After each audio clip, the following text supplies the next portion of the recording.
Bienvenue sur la chaîne. Rose.1988. Likez, abonnez-vous à la chaîne pour ne pas manquer les histoires intéressantes. Quand j'avais 18 ans, ma cousine, appelons-la Jade, a décidé de m'accuser faussement d'agression, et malheureusement, toute ma famille a cru à son histoire. Jade a 4 ans de plus que moi, et nous étions proches quand nous étions enfants, mais nous avons fini par nous éloigner. Elle est la fille de mon oncle, qui est un père célibataire. Mon oncle, le frère cadet de ma mère, s'est marié très jeune avec son ex-femme parce qu'il l'avait mise enceinte, mais elle l'a trompé et leur mariage s'est terminé en quelques années. Elle a essayé de garder contact avec Jade pendant quelques années, mais elle a fini par partir avec son nouveau compagnon, et depuis, elles n'ont plus de contact. Mon oncle était un homme respectable, du genre à affronter les difficultés seul, sans jamais accepter l'aide de qui que ce soit. C'était un père célibataire, et il était admirable de voir comment il avait dédié toute sa vie à élever sa fille. Tellement qu'il n'a jamais eu de relation sérieuse après son divorce, jusqu'à ce que Jade ait 18 ans. Son père s'occupait de tout pour elle, et avait même mis de côté un fonds pour ses études. Mais lorsque Jade a exprimé son désir de continuer à étudier, son père lui a dit qu'il avait fait tout ce qu'il pouvait pour financer son éducation, mais que désormais, elle devait se débrouiller seule, car il devait aussi penser à sa propre retraite.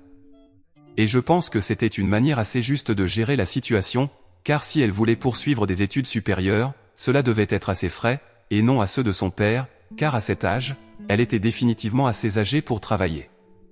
Cependant, Jade n'était pas d'accord avec cela et pensait que son père devait continuer à financer ses études aussi longtemps qu'elle le voulait. Ils se sont disputés à ce sujet de nombreuses fois, et en conséquence, Jade a fini par passer beaucoup de temps avec ma famille, car à chaque fois qu'elle se disputait avec son père, elle venait voir ma mère pour se confier.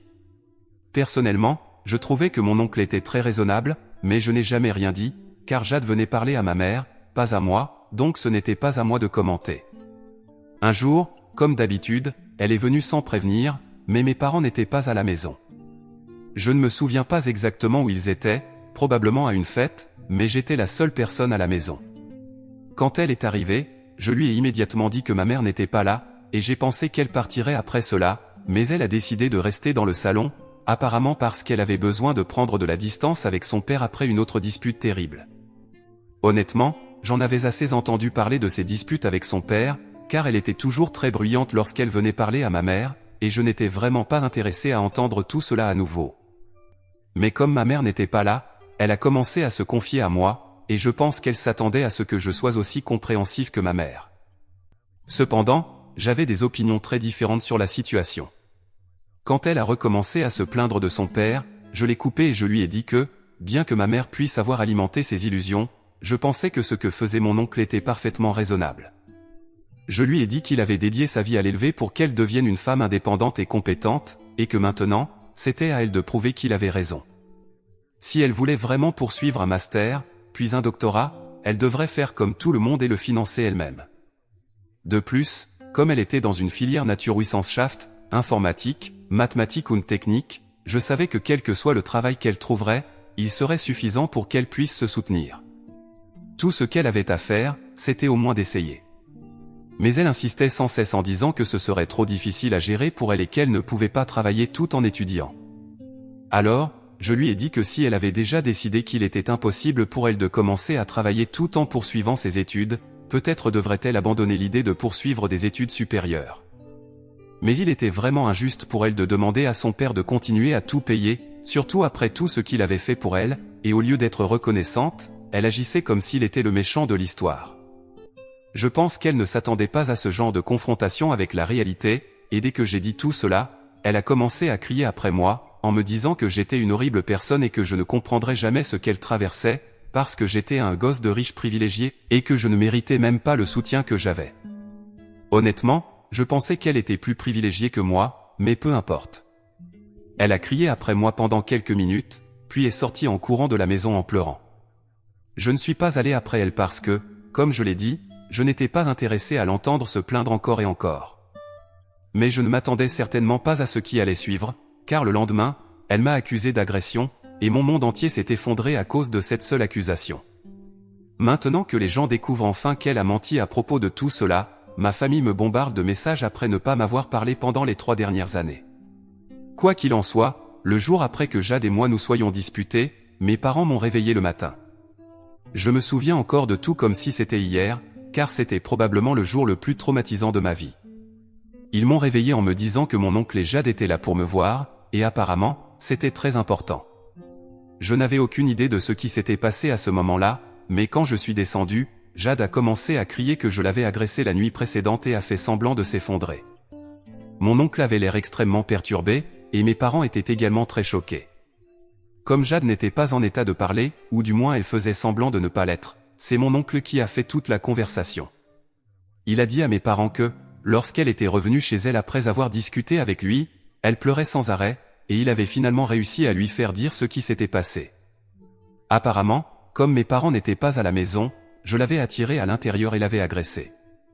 Il ne pouvait même pas me regarder, et mes parents évitaient aussi mon regard. J'ai essayé de protester, de dire que je ne l'avais pas fait, mais personne ne m'écoutait. C'était horrible, parce que même si je n'avais rien fait, les gens me traitaient déjà comme un criminel. Mes parents ont commencé à implorer le pardon et ont demandé à mon oncle de ne pas me dénoncer ou de rendre cela public, disant qu'ils étaient prêts à faire tout ce qu'il fallait pour réparer la situation. Peu importe combien je criais ou pleurais, mes parents et mon oncle m'ignoraient complètement, et c'était tellement frustrant qu'ils m'ignoraient et parlaient entre eux, que j'ai attrapé un vase par frustration et l'ai jeté contre le mur, juste pour qu'ils me prêtent attention. Mais cela s'est retourné contre moi, car mon père a perdu son calme, m'a attrapé par le bras, m'a traîné jusqu'à ma chambre et m'a enfermé à l'intérieur. J'ai continué à frapper à la porte jusqu'à ce que mes poings et mes bras commencent à me faire mal, car je ne voulais pas laisser Jade s'en sortir avec ça. C'était un énorme mensonge, et cela pourrait même ruiner ma réputation. Mais malheureusement, mon père ne m'a pas laissé sortir de ma chambre jusqu'à ce que mon oncle et Jade soient partis. Quand il a finalement ouvert la porte, j'ai commencé à pleurer immédiatement et j'ai essayé de leur dire que je n'avais rien fait de tel, mais ils m'ont dit qu'ils avaient visionné les images des caméras de sécurité à l'extérieur de la maison, et ils savaient que Jade était vraiment venue la veille et qu'elle était sortie en courant quelques minutes plus tard en pleurant. Et, en se basant sur la façon dont elle était partie en pleurant, ils avaient choisi de la croire. Ils m'ont dit que Jade n'avait littéralement aucune raison de mentir sur ce qui s'était passé et qu'ils étaient honteux du fils qu'ils avaient élevé. Ma mère pleurait et ne pouvait rien dire, mais mon père m'a dit qu'avec beaucoup de difficultés, ils avaient réussi à faire promettre à mon oncle et à Jade qu'ils ne prendraient aucune action légale contre moi. Mais cela signifiait qu'ils devaient également promettre quelque chose en retour. Jade et mon oncle avaient exigé que je sois envoyé loin, très loin, pour qu'elle n'ait pas à me voir et à revivre l'expérience traumatisante. Après de nombreuses discussions, mon père a décidé qu'il allait m'envoyer vivre avec mon grand-oncle, qui vivait à Loa. C'était le membre de la famille le moins apprécié en raison de sa mauvaise attitude et de ses problèmes de colère, et mon père savait que je ne l'aimais pas du tout. Mais c'était l'endroit le plus éloigné possible de ma famille, et mon père m'a dit que c'était la seule solution, alors maintenant je devais l'accepter. Non seulement ils allaient m'envoyer loin, mais ils avaient également dit à Jade qu'ils allaient prendre le fonds universitaire qui m'était destiné et lui donner tout cet argent, juste pour que tout reste secret.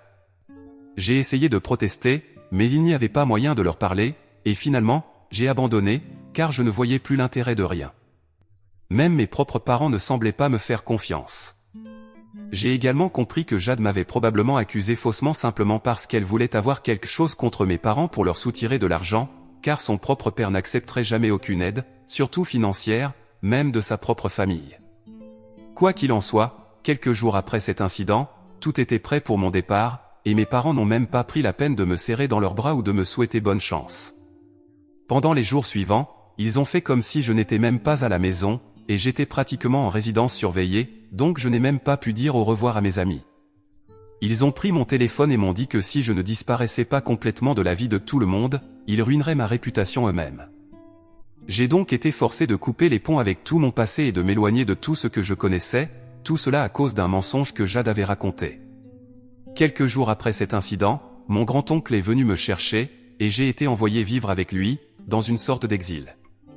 Depuis lors, je n'ai eu aucun contact avec personne de mon passé, ni ma famille, ni mes amis, et j'ai dû complètement recommencer ma vie.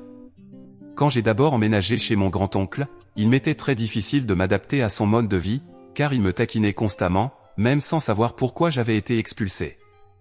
Mais le simple fait que j'avais été expulsé suffisait pour qu'il utilise cela contre moi et se moque de moi tout le temps. J'ai déjà parlé de sa mauvaise attitude et de ses problèmes de colère, donc je devais faire très attention autour de lui. Je savais que mes parents lui envoyaient de l'argent tous les mois, mais il prétendait toujours qu'il me rendait un énorme service en me laissant rester avec lui. Je savais que je ne pourrais pas vivre avec lui, et après les premières semaines, j'ai décidé qu'il ne servait à rien de pleurer sur le lait renversé. Mes parents m'avaient coupé les vivres, et j'avais interdiction de contacter qui que ce soit de mon passé, donc tout ce que je pouvais faire était de tirer le meilleur parti de la situation. J'ai décidé de commencer à postuler pour des emplois. De toute façon, je ne pouvais pas aller à l'université, même si j'avais été accepté dans l'université de mon choix, car je n'avais plus les moyens d'y aller. Après quelques semaines à me morfondre, j'ai commencé à postuler à des emplois, et après quelques entretiens, j'ai finalement trouvé un poste d'ouvrier d'entrepôt. Ce n'était pas bien payé, et j'étais misérable à cause de la fatigue physique du travail, mais au moins, quand j'ai reçu mon premier salaire, j'ai pu quitter la maison de mon horrible grand-oncle. J'ai eu la chance d'avoir quelques collègues de travail de mon âge, qui avaient également des difficultés financières. Nous sommes devenus de bons amis, et les trois d'entre nous avons décidé de mettre de l'argent en commun pour louer un appartement ensemble. C'est ainsi que j'ai pu quitter la maison de mon grand-oncle, et je n'ai même pas pris la peine de lui dire, car je savais que pour lui, ce serait un soulagement de toute façon. Après mon départ, je n'ai plus jamais entendu parler d'aucun membre de ma famille. Pendant les 3 dernières années, j'ai vécu avec les mêmes personnes avec qui j'ai partagé mon premier appartement, et nous avons eu beaucoup de chance. Après avoir travaillé quelques mois dans l'entrepôt, nous avons tous décidé de continuer à chercher de meilleures opportunités, car nous étions toujours trop épuisés physiquement. Au cours des 3 dernières années, nous avons changé de nombreux emplois et avons économisé de l'argent, car nous voulons tous aller à l'université. Ils ont également eu leur part de difficultés, mais cela n'est pas pertinent pour l'instant. Actuellement, je travaille dans la vente, et je gagne un montant décent, et j'ai envisagé de me réinscrire à l'université. Quant à mes 2 amis, ils vont également bien, et nous avons récemment emménagé dans un appartement plus grand dans un quartier beaucoup plus agréable. Mais bien sûr, maintenant que les choses commencent à s'améliorer pour moi, ma famille pense que c'est le moment parfait pour essayer de revenir dans ma vie. Comme je l'ai dit, je n'avais eu aucun contact avec eux pendant les 3 dernières années, donc j'ai été très surpris quand mon père m'a contacté par email il y a quelques jours. Je ne suis actif sur aucun réseau social, car c'était l'une des règles que mes parents avaient imposées lorsqu'ils m'ont expulsé, et j'étais très paranoïaque à l'idée qu'ils propagent l'histoire et ruinent ma réputation et ma vie si j'allais à l'encontre de leurs règles, donc j'ai suivi leurs instructions. Mon adresse email n'a pas changé au cours des 3 dernières années, et je n'ai jamais bloqué qui que ce soit, même s'il m'avait de toute façon bloqué. J'ai été très surpris de recevoir des nouvelles de lui, car après tout ce qui s'était passé, je ne m'y attendais vraiment pas. Quand j'ai lu l'email, c'était essentiellement des excuses pour tout ce qui s'était passé au cours des 3 dernières années, et il voulait que je lui donne mon adresse et mes coordonnées pour qu'il puisse me contacter correctement. Il m'a également donné ses propres coordonnées au cas où je voudrais le contacter de mon propre chef. La raison pour laquelle il s'excusait et essayait de reprendre contact avec moi était parce que Jade avait enfin décidé de dire la vérité sur ce qui s'était réellement passé. Elle était sur son lit de mort, et je suppose qu'elle avait enfin développé une conscience ou quelque chose du genre, mais pour une raison quelconque, elle avait décidé de dire à son père la vérité sur ce qui s'était passé, et il en avait parlé à mes parents. Après avoir appris la vérité, mes parents ont décidé de me recontacter. Quant à ce qui est arrivé à Jade, elle a été diagnostiquée avec un cancer du pancréas, et il est très peu probable qu'elle s'en sorte. Elle souffre depuis les 8 derniers mois, et sa condition ne fait qu'empirer, bien que le traitement soit toujours en cours. Et non, elle n'a même pas pu faire bon usage de tout l'argent qu'elle avait reçu de mon fonds universitaire après m'avoir fait tomber. Elle a tout gaspillé avec ses terribles choix de vie, car au lieu de poursuivre son master, elle a décidé de prendre une année sabbatique avec tout cet argent et de voyager à travers le monde pour élargir ses horizons et se découvrir. Elle est revenue il y a environ 1 an et demi, et elle avait déjà dépensé plus de la moitié de ses économies parce qu'elle voulait vivre luxueusement. Quand elle est revenue, il ne lui restait que très peu d'argent, et elle a commencé à demander plus à mes parents, mais mon oncle l'a menacée de la couper si elle acceptait encore de l'argent de mes parents. Elle a donc été forcée d'abandonner l'idée d'aller à l'université, car avec le peu d'argent qui lui restait, elle ne pouvait pas se permettre de payer un master sans travailler, et ce n'était pas quelque chose qu'elle voulait faire. Mais elle avait encore un peu d'argent, donc elle aurait pu l'utiliser intelligemment et au moins travailler pour accumuler plus. Cependant, je suppose que cette année sabbatique l'avait rendue paresseuse, et elle était déjà assez gâtée, donc elle a continué à gaspiller encore plus d'argent en achetant un appartement et en continuant à vivre au-delà de ses moyens, même si elle n'avait même pas commencé à chercher un emploi. Finalement, elle a trouvé un emploi il y a environ 1 an, mais ensuite elle a été diagnostiquée avec un cancer et a dû démissionner. Maintenant, elle a dû vendre l'appartement et tout ce qu'elle avait acheté, car elle a besoin d'argent. Je ne veux pas paraître insensible, mais après avoir lu ce qui lui était arrivé, je me suis senti vraiment bien, car elle n'avait pas besoin d'ennemis, elle était sa propre pire ennemie. Après avoir fini de lire l'email, j'ai réfléchi à savoir si je voulais ou non reprendre contact avec mes parents, et j'ai décidé d'en parler à mes amis. Cela signifiait également que je devais enfin leur dire la vérité sur la raison pour laquelle j'avais été expulsé de la maison par mes parents, car au début, je leur avais seulement dit que nous avions eu beaucoup de désaccords, et c'est pourquoi ils m'avaient expulsé, mais je ne leur avais pas dit la véritable raison. Mais après cet email, j'ai enfin parlé de tout cela à mes amis, car je n'avais vraiment personne d'autre à qui parler. Je leur ai tout raconté sur Jade et comment elle avait menti et m'avait trahi. Ensuite, je leur ai tout dit sur mes parents aussi, et comment ils l'avaient cru plutôt que moi. Non seulement ils m'avaient expulsé de chez moi et m'avaient envoyé vivre avec le pire parent possible, mais ils m'avaient aussi forcé à couper tout contact avec mon passé et avaient même menacé de ruiner ma réputation s'ils allaient à l'encontre d'eux. Mes amis avaient du mal à croire ce que je leur racontais pendant que je leur narrais tout cela, et après avoir fini, ils m'ont dit qu'il n'y avait aucun moyen pour qu'ils reprennent contact avec mes parents et les pardonnent s'ils étaient à ma place. Je prends cela au sérieux parce que ce sont mes amis les plus proches, et pratiquement les seuls que j'ai à ce stade. Je n'aurais pas beaucoup réfléchi à cela s'ils m'avaient simplement dit de ne pas reprendre contact avec mes parents et de laisser tomber, mais ils pensent que je devrais parler de ce qui m'est arrivé, car pendant les 3 dernières années, j'ai vécu dans la peur, même si je n'avais rien fait. Ils ont raison, pour être honnête. J'ai dû abandonner tant de choses dans ma vie parce que quelqu'un avait menti à mon sujet, et mes parents avaient cru à ce mensonge. Donc, si je veux récupérer cela, je dois parler de ce qui m'est arrivé. Mais avant de faire cela, j'ai décidé de dire à mes parents que j'allais révéler la véritable histoire de ce qui s'était passé, car les gens méritent de savoir. Et je me fiche que Jade soit sur son lit de mort ou quoi que ce soit, elle a ruiné ma vie, et maintenant je vais la récupérer. J'ai donc envoyé un message au numéro que mon père m'avait donné et je lui ai dit ce que j'allais faire, car j'avais déjà les captures d'écran de l'email qu'il m'avait envoyé, confirmant que Jade avait menti. Maintenant, je pouvais publier à ce sujet sur les réseaux sociaux, et pour être honnête, je pouvais enfin avoir des réseaux sociaux à nouveau. Je ne demandais pas la permission, mais je suppose qu'il a mal interprété la situation. Maintenant, lui, ma mère et même mon oncle me bombardent de messages, me suppliant de ne pas faire cela, car Jade a déjà beaucoup souffert et elle traverse des moments difficiles comme jamais auparavant. Ils disent qu'elle a déjà reçu son châtiment et que je n'ai pas besoin de la punir davantage. Ils ne veulent pas que je rende la vérité publique, car cela ruinerait sa réputation.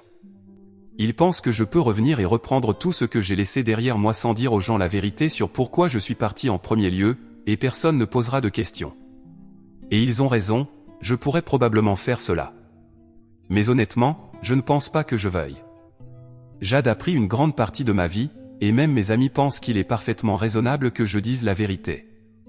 Ce n'est pas pour me venger, c'est juste pour que les gens sachent ce qui s'est passé. Et je ne pense pas qu'il existe beaucoup d'excuses raisonnables pour disparaître de la vie de tout le monde pendant 3 ans, puis revenir comme si de rien n'était. En plus, je ne prévois même pas de retourner dans ma ville.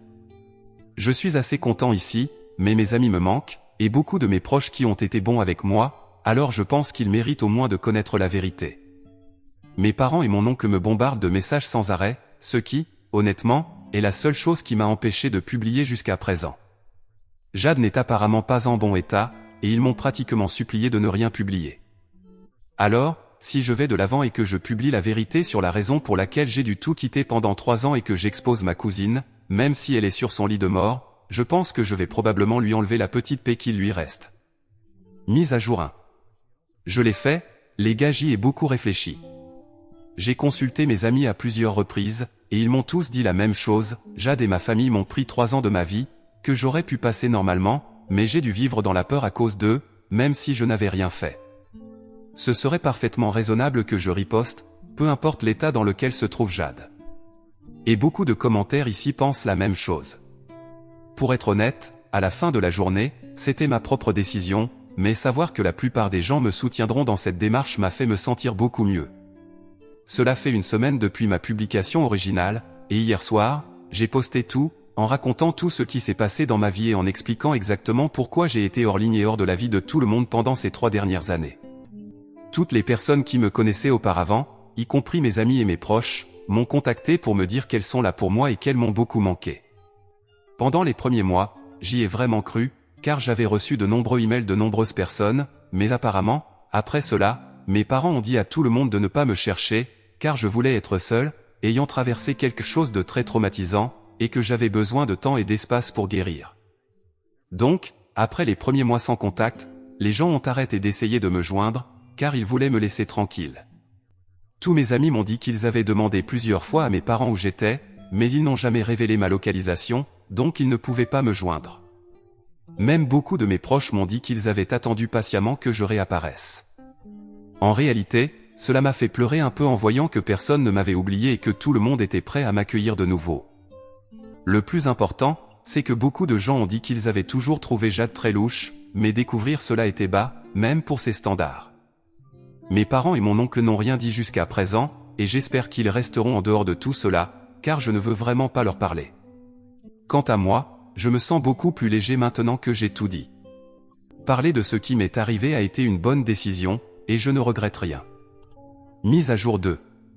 Salut, cela fait quelques jours depuis que j'ai fait ce post, et hier, mes parents m'ont contacté pour me dire qu'ils sont vraiment déçus de moi, car ils m'avaient demandé une seule chose, que je laisse le passé derrière moi et que je trouve une excuse pour expliquer pourquoi j'avais disparu pendant 3 ans, mais de ne pas dire la vérité à tout le monde sur ce qui s'était passé. Ils ont dit que Jade mérite un peu de paix et de tranquillité, étant donné son état. Apparemment, après ma publication, elle a perdu pratiquement tous ses amis, et même aucun membre de la famille ne veut plus lui parler. Comme si c'était de ma faute. C'était choquant de voir que même maintenant, ils se soucient plus de ce que Jade traverse que de ce que leur propre fils a vécu pendant tout ce temps. Une excuse ne suffira jamais. Je leur ai dit que je ne me souciais plus de leur déception. Ils m'ont également laissé tomber à de nombreux niveaux, et maintenant ils n'ont plus le droit d'attendre quoi que ce soit de moi. Si Jade mérite un peu de paix et de tranquillité simplement parce qu'elle est malade du cancer, je pourrais aussi dire la même chose de moi. Quand ils m'ont expulsé et m'ont envoyé vivre chez mon horrible grand-oncle, je n'avais que 18 ans, et pourtant, ils n'ont eu aucune sympathie ni pitié pour moi. Et au moins, je dis la vérité. Jade a menti, et elle s'en est sortie pendant 3 ans, alors maintenant, je vais récupérer ma vie, et je ne laisserai personne essayer de me faire sentir coupable de cela. Je leur ai dit de ne plus jamais me contacter, et que les seules personnes dont ils devraient être déçus, ce sont eux-mêmes. Je les ai finalement bloqués, quelque chose que j'aurais dû faire il y a bien longtemps, mais j'avais peur et j'étais confus. Cependant, je pense que parler de ce qui m'est arrivé m'a apporté un certain apaisement, et maintenant, je ne ressens plus la pression de devoir gérer mes parents. Eux et leurs attentes peuvent aller se faire voir, pour ce que cela me concerne. Mise à jour 3. Salut, donc j'ai finalement décidé de rendre visite à mes amis et à ma famille après 3 longues années ce week-end, et c'était probablement la meilleure décision que j'ai jamais prise. J'ai également emmené mes colocataires avec moi, plus pour un soutien moral qu'autre chose, et pour être honnête, nous sommes devenus si proches que nous sommes comme des frères maintenant. Je voulais qu'ils rencontrent aussi mes amis. Tout le monde s'est bien entendu, et mes amis semblaient vraiment heureux de me revoir. En fait, je vis même actuellement chez l'un d'entre eux, car tout le monde s'est vexé quand j'ai dit que je séjournerais à l'hôtel. Je vais rentrer dans quelques jours, mais mon cœur est tellement rempli de joie que je ne peux même pas l'exprimer en mots. Mes colocataires et mes anciens amis vivent tous ensemble dans la maison de l'un de mes amis, et nous passons le meilleur moment de notre vie. J'ai également réussi à revoir plusieurs de mes proches, et ils m'ont dit qu'ils avaient coupé les ponts avec mes parents, mon oncle et Jade, et qu'ils ne comptaient plus avoir affaire à ces personnes. Cela me rend vraiment heureux, car au bout du compte, les gens prennent toujours position pour ce qui est juste. Je suis content d'être entouré de personnes comme celle-ci, qui ne m'ont pas oublié et qui m'aiment plus que mes propres parents.